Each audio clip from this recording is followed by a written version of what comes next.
शायद कुछ लोगों के दिमाग में ये द्वंद्व रहा हो, दुविधा रही हो कि पाकिस्तान में आतंकियों के 9 ठिकानों को ध्वस्तीभूत करने के बाद भारतीय सेना का ऑपरेशन सिंदूर अब अपने पड़ाव पर पहुंच गया क्या? नहीं, ऑपरेशन अभी जारी है, लक्ष्य अभी अधूरे हैं। जब तो चलिए शुरू करते हैं। ऑपरेशन सिंदूर यथावत जारी है। शायद कुछ लोगों के दिमाग में ये द्वंद्व रहा हो, दुविधा रही हो कि पाकिस्तान में आतंकियों के 9 ठिकानों को ध्वस्तीभूत करने के बाद भारतीय सेना का ऑपरेशन सिंदूर अब अपने पड़ाव पर पहुंच गया क्या? नहीं, ऑपरेशन अभी जारी है, लक्ष्य अभी अधूरे हैं। जब तक लक्ष्य पूरे नहीं होते तब तक यह अभिसैन्य अभियान जारी रहेगा। यह घोषणा भारत सरकार ने आज कर दी और सभी दलों के प्रमुख नेताओं के बीच में यह घोषणा की गई सर्वदलीय बैठक में। एक बात साफ हो गई कि भारत ठिठकना नहीं जानता। पाकिस्तान की सजा अभी शेष है, सजा मुकम्मल नहीं हुई। सजा का एक हिस्सा सुनाया गया है, एग्जीक्यूट किया गया है, अभी पूरी सजा बाकी है। इसीलिए ये ऑपरेशन जारी है, इसीलिए ये अभियान जारी है। अजीत सहाय जी जो है वो 1965 और 1971 की लड़ाई में भी रहे हैं, इसलिए इन्होंने पाकिस्तान के साथ हमारे जो 2 सीधे मुकाबले हुए उनको देखा है, उसमें भागीदारी की है। शिवराम जी, कल हम लोग जब चर्चा कर रहे थे ऑपरेशन सिंदूर के पार्ट 1 पर, उसके बाद से सिंधु में बहुत पानी बह गया। भारत सरकार ने कहा है कि 15 स्थानों पर पाकिस्तान की सेना ने भारत के सैन्य प्रतिष्ठानों पर हमला करने की कोशिश की, जिसको निष्फल किया गया। और फिर लाहौर में भारत की सेना, वायुसेना ने क्या किया, उनका एयर डिफेंस सिस्टम उड़ा दिया। पूरे पाकिस्तान में जगह जगह हमले हो रहे हैं, ड्रोन अटैक हो रहे हैं, बम विस्फोट हो रहे हैं, हाहाकारी स्थिति बन गई। शिवदान जी देखिए, मैं बताना चाहता हूं कि हमारा जो एयर डिफेंस सिस्टम है, विश्व का आधुनिकतम एयर डिफेंस सिस्टम हमारे पास इस वक्त है जी। हमारे पास वो एयर डिफेंस सिस्टम है जिससे इजराइल ने ईरान की मिसाइलों को निष्क्रिय किया था, जिससे उसने हमास के हमलों को निष्क्रिय किया था। और उसके पास दोनों ईरान ने भी और हमास ने भी पूरी कोशिश की अपनी मिसाइलों से, अपने रॉकेटों से इजराइल के ऊपर हमला करने की, पर उसके जो एयर डिफेंस सिस्टम है उसने उसको निष्क्रिय किया। ये एयर डिफेंस सिस्टम हमारे पास भी है। इसलिए जो 15 शहरों पर जो पाकिस्तान ने हमला करने की कोशिश की थी, उसको भारत ने समय पर निष्क्रिय इसलिए किया है कि भारत का जो एयर डिफेंस सिस्टम अवैध है, उसके अंदर घुसना आसान नहीं है। मैं देशवासियों को बहुत समय से यह अश्योर कर रहा हूं कि पाकिस्तान जो बार बार परमाणु बम का धमकी भारत को दे रहा है, उसमें वो सफल नहीं होगा, क्योंकि जो परमाणु बम को कैरियर, जो उसकी मिसाइलें होंगी या जो भी सिस्टम होगा, उसको भारत का एयर डिफेंस सिस्टम रास्ते में ही निष्क्रिय कर देगा और वो पाकिस्तान के ऊपर ही फटेगा। इसलिए यदि वो कोई परमाणु बम का कोई कोशिश करता है तो वो उसकी जनता पर ही गिरेगा। इसलिए मैं भारत के पूरे देश को अश्योर करना चाहता हूं कि इस वक्त भारत का सैनिक सिस्टम काफी मजबूत है और खासकर हमने आधुनिक युद्ध की दृष्टि से अपने आप को अभेद बना लिया है, क्योंकि हमारे एयर डिफेंस सिस्टम को पूरी सीमा पर तैनात किया गया है और जितने भी हमारे बड़े बड़े प्रतिष्ठान है सब इसकी निगरानी में है। इसलिए भारत को मैं अश्योर करना चाहता हूं कि भारत को इस समय पाकिस्तान से कोई खतरा नहीं होगा। जी। एनपी सिंह जी, 71 की लड़ाई में नौसेना की बड़ी भूमिका थी, खासतौर पर कराची को ध्वस्त करने में।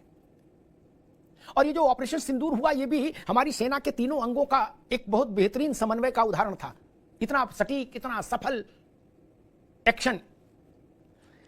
अब उसके बाद जो परिस्थितियां अचानक से मोड़ ले गई कि पाकिस्तान ने ये हिमाकत कर दी कि 15 जगह से भारत में घुसने की हिम्मत। और इसके बाद फिर स्वाभाविक है, अभी तक तो ये था कि भाई आप पुंछ में, राजौरी में बर्बरता कर रहे थे, सिविलियंस पर गोले दाग रहे थे, लेकिन ये तो आप युद्ध जैसी स्थिति पैदा करने की कोशिश कर रहे हैं।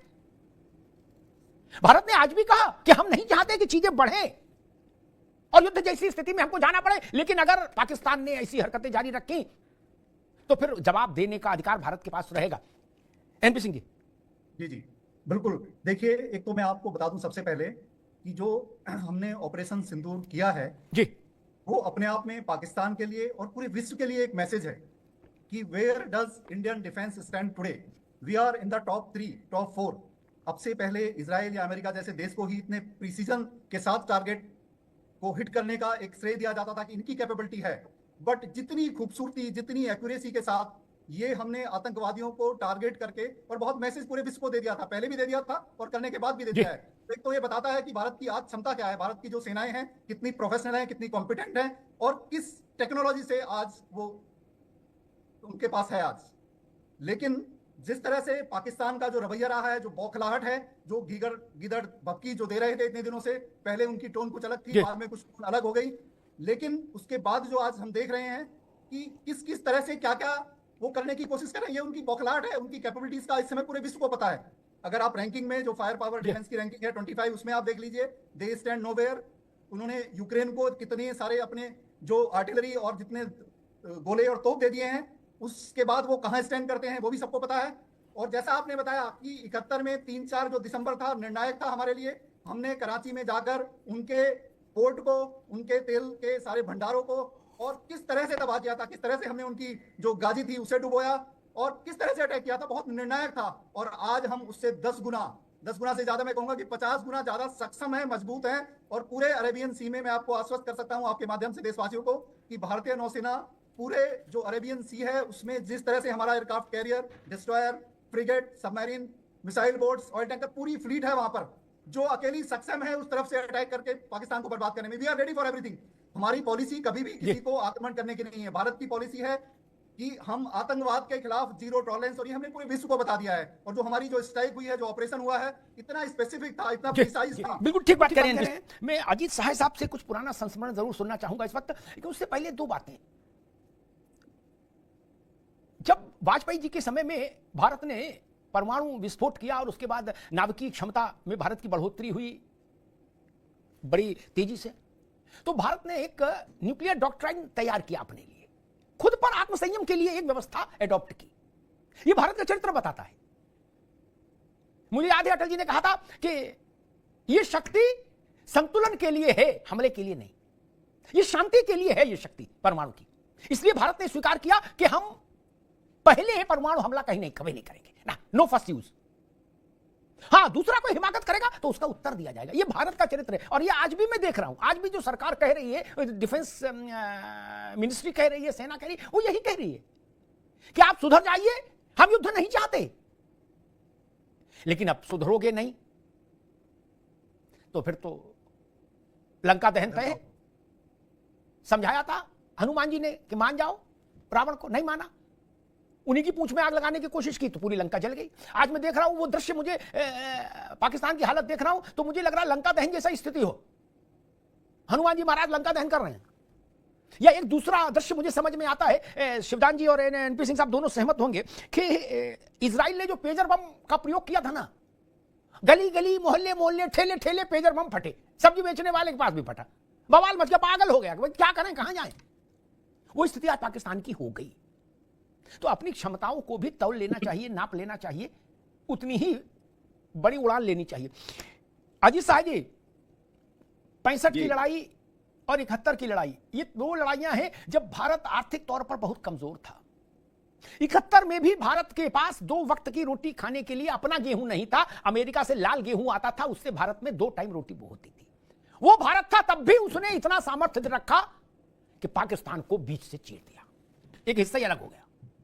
आज तो बहुत समर्थ, बहुत सक्षम, आर्थिक तौर पर, कूटनीतिक तौर पर, ज्ञान में, विज्ञान में बहुत सक्षम है भारत। अभी एनपी सिंह साहब बता रहे थे, शिवदान जी बता ही रहे थे जो हमारी सैनिक क्षमताएं हैं उनके बारे में। आपने 65 के युद्ध को भी देखा है और 71 में भी भाग लिया है। अब कैसे देख रहे हैं आज की परिस्थिति को अजीत जी? हम लोग बहुत आगे बढ़ रहे हैं, नो डाउट। ये हम लोग को ये भी दिखाता है कि हम लोग झगड़ा करने वाले देश नहीं है, हम लोग अपने आप आगे बढ़ते हैं। और ये बहुत अच्छी चीज है हम लोग में कि हम लोग आउट ऑफ द वे जाके किसी से झगड़ा नहीं करते हैं। पाकिस्तान में हम में यही डिफरेंस है। पाकिस्तान सोचता है टाइम एंड अगेन कि कैसे झगड़ा किया जाए इंडिया के अगेंस्ट।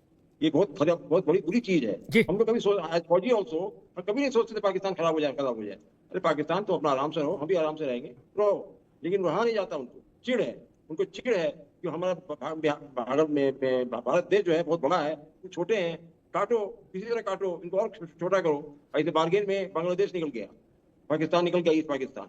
उनमें चिढ़ है, इंडिया के अगेंस्ट उनको चिढ़ है। हम भी 2 बार तो देख चुके हैं, देखा हमने उनका तरीका बहुत अलग तरीका का है। और पहले तो खैर अमेरिका से बहुत उनको फायदा मिलता था, 71 वॉर तक तो उनको फायदा अमेरिका से मिलता था, उसका वो सब फायदा खत्म हो गया। India has become a better player than Pakistan as far as Americans are concerned, Western world is concerned. So we are doing much better. But उनके पास वो लगा हुआ है कि वो यहाँ थोड़ा यहाँ झगड़ा करा दो, वहाँ झगड़ा करा दो, अब वहाँ जाके अभी पहलगांव में मार दिया, out of the way. It is all supported by Pakistan.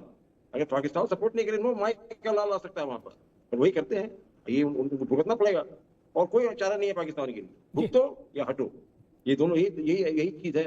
Pakistan war में भी देखा हमने, 71 वॉर में पाकिस्तान जो है अमेरिका पर डिपेंड, जितने जहाज आते थे सब अमेरिकन जहाज थे, सिविल अटैक कर रहा है सब जगह।